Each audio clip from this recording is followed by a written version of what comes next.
kuqale ngo-Enhle Mbali i-settlement of the divorce, right, which went great. And then abanye obviously nami angikulowo mhlambi ukuthi asahamba ama-maintenance ozokhathala. You ended up being paid for like 3-4 years emva kwaloko umuntu anyamalala athi akasebenzi. It's just like whatever, bro. Ukubone so. And then I'm one of those people that did rejoice for her, but it's just now turning in some type of way now. The sister is involved now, Entle's mother is like also involved. For sex to the sister. I'm just like, guys, let's figure in Majalap. When did we get here? Because we must always remember, especially what Entle said in some video, that also went viral a day ago, where she was saying, "Good to you guys." Said something about DJ Kofi, and I didn't like that about his hand and whatever. But my thing is that at the end of the day, she's right, Lap. Goba. Even the sister and the mother, Manjelo, there's 2 children involved. You must always remember, she has a long way to go. It's enough. That is just my thing. It's enough for her to stretch. But I guess that she's gonna get every month and all of that. It's just like, it's a lot. And then you have the families are involved, but the sisters like ngapha the mother ufanele amela ngithi maka Enhle amela umntanake uthuka the sister back. I'm just like, please stop, because there's children involved.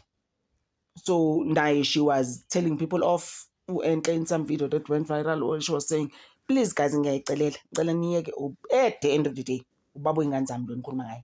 they should remain.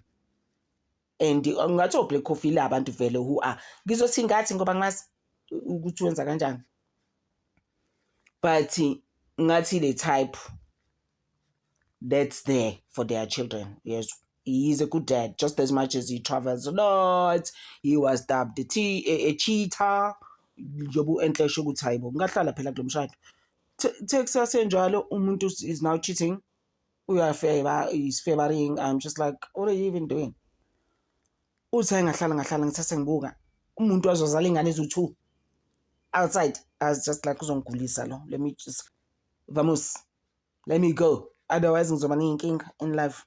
Sengculaza, obviously. I mean, it gets too much. Okay, so kuyaqathana guys. I'm just like, nini gobu watholile ama-million sisters nawe, move on, leave the sister ayihlanyise ubhuti wakhe. It's all good, you know, and we don't even know the dynamics, and chances are kuningi eno Enhle Mbali akubona labantu abathulayo ukubona. I'm sure utshele the sister wathi ke wena zokubizela uma wami ke instead. Guys, the sister must just calm down. Ukuyibona leyo nto leyo khoma milimili la ama-millions that have left their family. Ukubona leyo nto leyo, it's enough. This money, this guy performs, go Spain, go Ibiza, like big concerts. He goes to England, he goes to wherever. Umanid. Mombizo nje Black Coffee overseas for about 8 in some shado, in some wedding. Mali. So I want to let mali enough guys, sonke. Just leave the guy. Oh my gosh, the sister is just too much. She must just come down and do it every day. I don't know what she wants. And imthandazo yomama guys, ngoba phela uma ka Enhle ubhalile ku Instagram page yakhe ukuthi ke I pray for my daughter. Ngoba naye imali uzoyidla. At the end of the day, that's just how it works anyways. Abantu abakwatelane bathukane bathiwa it's not gonna help at the end of the day.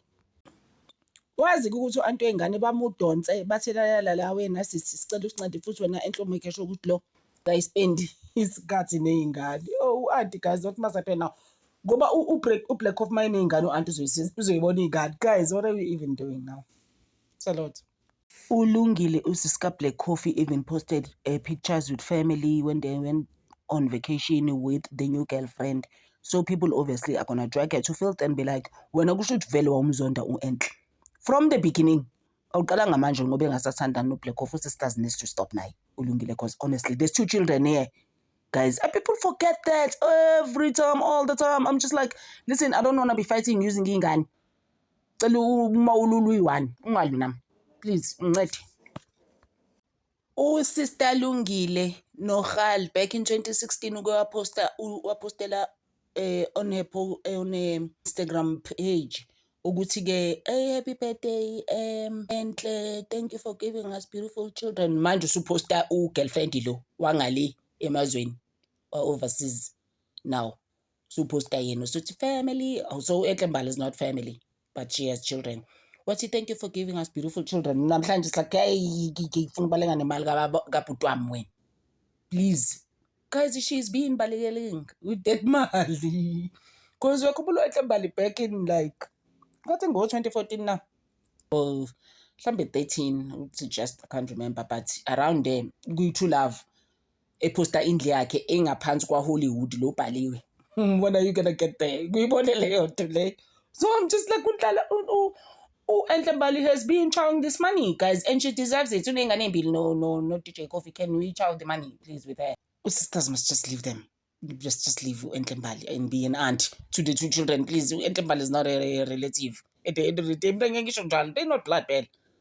So she doesn't have to do anything. She doesn't even have to post. And my God, the sisters ngendlela angekho right ngayo. Athene off ama-comments akhe ku Instagram, which is so unfair. Oh my gosh, ngoba abantu bebesafuna ukudonsa some more.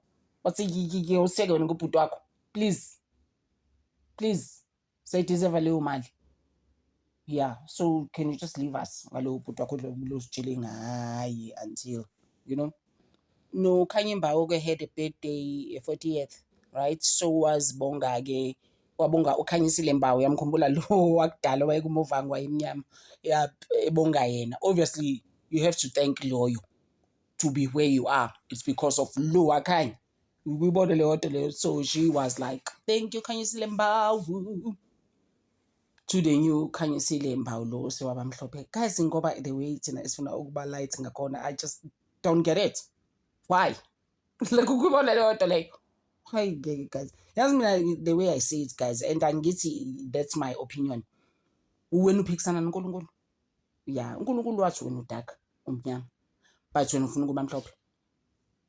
Bangazi ukuthi how is that even helping you? But ngasho futhi ukuthi you know what, imali yakho hamba uyofaka ama-drips nama-drops, you understand, vitamin C emzimbeni nobani nobiko, uyayibiko, so that uzoba mhlophe. It's your money, please isebenzise. Just mina ama-enhancements and things that don't do anything don't help me. So I'm just like, it's for you guys. And imali yakho mina kazi imali ngeke isayisetshenziswa. That's just my thing. Uma uyisebenza futhi kanzima ayisebenzise imali yakho. Mayisebenzise please guys. So ke sime lapho guys. Siyabonga kakhulu guys for the support, and I'm sorry I haven't posted on this channel actually in a long time. Ngaleso sikhathi futhi ngisalinde no-YouTube owathi usayireviewa i-channel. They've been reviewing it since April. Do you see the time? I'm just like ngizobekezela because I have bekezela on my other channel. What's the T? Siyahlaziya ngibekezele guys mina ku-YouTube. I don't think anyone has gone through the most njengami ku-YouTube. Demonetized for a year. Monetized, and then at some stage kulo monetization I wasn't paid for another 3 months. I've been through the most. Yeah, abonje mafuna ukwazi nge-YouTube bobuza mina kahle hle. I will explain to you, but I have explained in this channel. I have explained a bit around the monetization, but go what's the T? Siyahlaziya, I've explained more what I went through. Even did 2 videos. Yeah, YouTube is not for abantu abangekho strong. Thank you so much guys for always supporting this channel. Ngithanda over.